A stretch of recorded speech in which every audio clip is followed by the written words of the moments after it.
স্বাভাবিকভাবে আমরা আমানত বলতে বুঝি যে আপনি কোনো কিছু কারো কাছে রাখলেন, সে ওই বস্তুটি সংরক্ষণ করলো, আপনার কাছে হুবহু সেটা যথাসময়ে ফেরত দিল।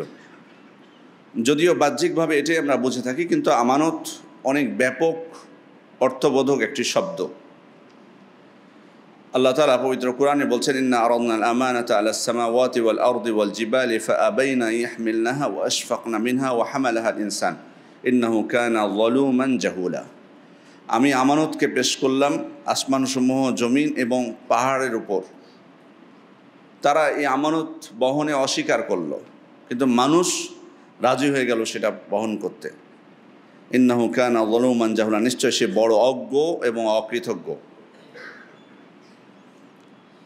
বড় জালিম এবং অকৃতজ্ঞ।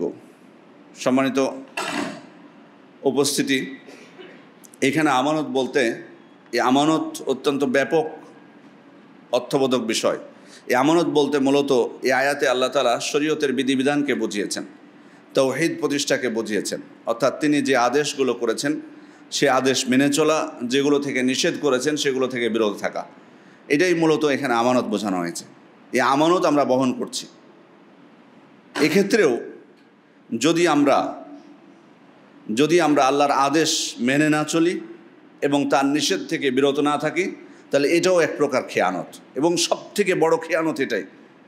এই জন্যই আল্লাহ তাআলা অন্য আয়াতে বলছেন, ইয়া আইয়ুহাল্লাযীনা আমানু লা তাখুনুল্লাহা ওয়া রাসূলা ওয়া তাখুনু আমানাতিকুম ওয়া আনতুম তা'লামুন। এই ইমানদারগণ, তোমরা আল্লাহ এবং তার রাসূলের সাথে খেয়ানত করো না, এবং খেয়ানত করো না তোমাদের পরস্পরের জেনে বুঝে। তাহলে এখানে বোঝা যাচ্ছে আল্লাহ এবং তার রাসূলের সাথে খেয়ানতের বড় খেয়ানত হচ্ছে এখানে যে তাদের আদেশ না মানা এবং নিষেধগুলো থেকে বিরত না থাকা, এটাই হচ্ছে সবথেকে বড় খেয়ানত। এবং এখন তাহলে বর্তমানে আমরা রাসূল সাল্লাল্লাহু আলাইহি ওয়াসাল্লামের মৃত্যুর পর যারা বেঁচে আছি, তাদের আমানতদারিতা হবে কোরআন এবং সুন্নাহ উভয়টির বিধিবিধান মেনে চলা, আদেশগুলো মেনে চলা, নিষেধগুলো থেকে বিরত থাকা।